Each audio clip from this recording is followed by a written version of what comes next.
बिस्मिल्लाहिर्रहमानिर्रहीम। अस्सलामुअलैकुम दोस्तों, नबी करीम सल्लल्लाहु अलैहि वसल्लम का जमाने का बात है कि मक्का में एक बेवा औरत रहती थी। वो मुसलमान नहीं थी बल्कि मुशरिक थी। उस औरत का 8 साल का बेटा था। वो दोनों बहुत गरीब थे, मुश्किल से गुजर बसर हुआ करता था। एक रोज माँ घर आई तो बच्चे ने माँ के करीब आकर सवाल किया कि माँ, मैंने देखा है कि आप दूसरे बच्चों की माँ की तरह नहीं हो। उनके पास नए नए कपड़े हैं और तुम्हारे पास तो मैले और फटे कपड़े हैं। माँ ने बेटे की तरफ नजर फेर कर देखा, प्यार से उसे अपने पास बिठाया और कहने लगी, तो मेरा बेटा अब इतना बड़ा हो गया है कि उसे अपनी माँ के हालात समझ आने लगी है। फिर अपने बेटे को सीने से लगाया और रोते हुए कहने लगी, बेटा, तुम्हारा बाप मर चुका है और तेरी माँ अब बेवा है और तू यतीम है, इसलिए मेरे पास पहनने को अच्छे कपड़े नहीं है। तेरी माँ सारा दिन लोगों के घरों में काम करती है और जो कुछ भी आज तक कमाया है वो तुम पर लगा दिया है। तुझे खाना खिलाया ताकि तू भूखा न रहे, तेरे लिए कपड़े बनाए ताकि तेरा जिस्म ढाक सको और तेरी परवरिश कर सको। ये कहकर माँ बेटे को गले लगाकर खूब रोई। बेटे ने माँ को चुप करवाते हुए कहा, माँ, तेरी चादर फट गई है ना, मैं तेरे लिए नई चादर लाऊंगा। माँ ने पूछा, बेटा कहाँ से लाएगा, तू अभी 8 साल का बच्चा है। बच्चे ने बोला, माँ, मैं चाचा से मांग कर लाऊंगा। माँ ने कहा, तेरे चाचा ने तो तेरे बाप की जमीन पर कब्जा कर रखा है, वो तुझे चादर कहाँ से देगा।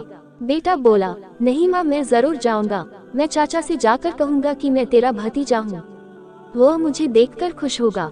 मैं कहूँगा कि मैं जमीन लेने नहीं आया, बस माँ के लिए चादर लेने आया हूँ। माँ मुस्कुराए और बोली, बेटा, तुझे पता भी है वो बहुत दूर रहता है, तू 8 साल का बच्चा है, कैसे जाएगा वहाँ। बच्चे ने इत्मीनान से जवाब देते हुए कहा, माँ तू फिक्र ना कर, मैं सब पता कर चुका हूँ।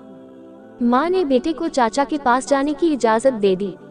बेटे को नहलाया, साफ सुथरा लिबास पहनाया, बाल संवारे, खुशबू लगाए और चाचा की तरफ रवाना कर दिया। बच्चा पैदल चलता हुआ चाचा के मकान में जा पहुंचा।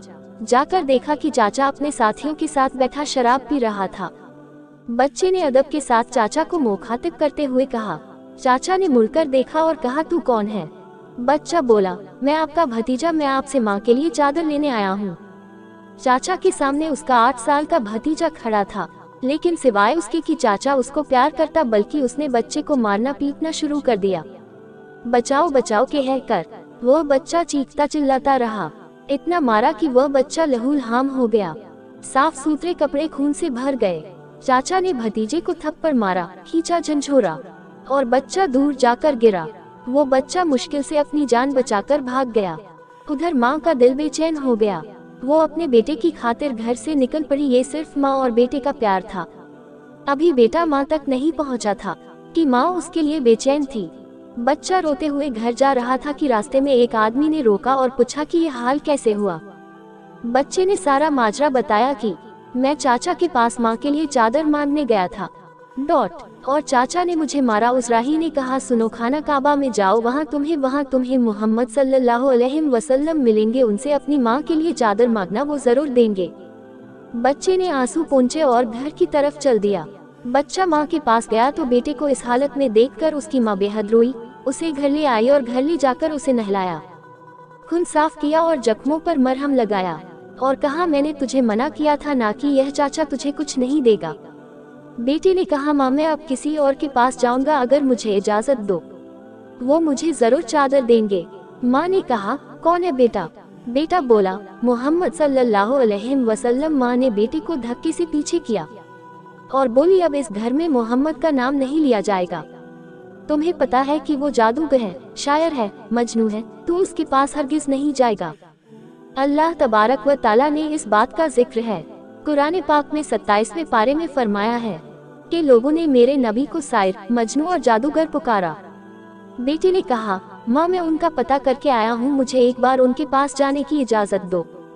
माँ ने बड़ी मुश्किल से इजाजत दे दी। ये माँ और बेटा दोनों मुशरिकीन थे। बेटा खाना काबा की तरफ बढ़ा। खाना काबा पहुंचकर अंदर दाखिल हुआ तो देखा, यहाँ तो बहुत से लोग खड़े हैं। बच्चे को पहले वो वाला मंजर याद आ गया। बच्चे की हिम्मत ना हुई ये किसी से पूछे कि मोहम्मद सल्लल्लाहु अलैहि वसल्लम कौन है। बच्चा खड़ा दूर से देखता रहा। फिर उसने काबा के गिर्द का चक्कर लगाना शुरू कर दिया। चलता रहा और देखता रहा। फिर एक शख्स पर नजर पड़ी तो वह बच्चा कहता है कि मैं उनको देखते ही समझ गया कि यही मोहम्मद सल्लल्लाहु अलैहि वसल्लम है। उनके चेहरे पर नो ही नो था, वो खामोशी से नजरें झुकाए बैठे थे। बच्चा उनके करीब गया और आहिस्ता से कंधे पर हाथ रखा और बोला, मोहम्मद सल्लल्लाहु अलैहि वसल्लम। आप सल्लल्लाहु अलैहि वसल्लम ने पीछे मुड़कर देखा और कहा, कौन? तो बच्चा एकदम घबरा गया और रोते हुए कहने लगा, मैं एक यतीम हूँ, मेरी माँ बेवा है, मुझे मेरी माँ के लिए एक चादर चाहिए। मैं अपने चाचा के पास गया था, लेकिन उन्होंने मुझे मारा और धक्के देकर मुझे वहाँ से निकाल दिया। फिर किसी ने मुझे कहा कि मोहम्मद सल्लल्लाहु अलैहि वसल्लम ने बच्चे के मुंह से ये बात सुनकर खड़े हो गए और उसे सीने से लगाया और रोते हुए फरमाने लगे, मैं भी यतीम हूँ, मेरी माँ भी बेवा थी। मैं समझ सकता हूँ कि यतीम की जिंदगी गुजारना कैसा है।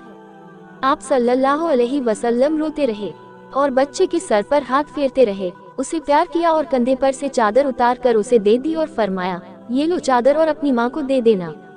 फिर फरमाने लगे, बेटा अगर इसके बाद भी कुछ चाहिए हो तो मेरे पास आ जाना, मैं तुम्हें जरूर दूंगा। सुबहान अल्लाह। अल्लाह तबारक व ताला ने उस बच्चे को उसकी माँ के लिए दुनिया की सबसे खूबसूरत चादर अता फरमाए। इस वाक्य से माँ और बेटे की मोहब्बत तो पता चलती है, साथ ही साथ हमारे नबी करीम सल्लल्लाहु अलैहि वसल्लम का हुस्ने सुलूक भी मालूम होता है। जो यह नहीं पूछते कि मानने वाला मुसलमान है या नहीं, कलमा पढ़ता है या नहीं, बल्कि सिर्फ इंसानियत के रिश्ते से ही इतने प्यार और मोहब्बत के साथ मिलते हैं, यही हमारा दिन हमें सिखाता है। दोस्तों, अगर आपको ये वीडियो अच्छा लगा है तो चैनल को सब्सक्राइब करें। खुदा हाफिज।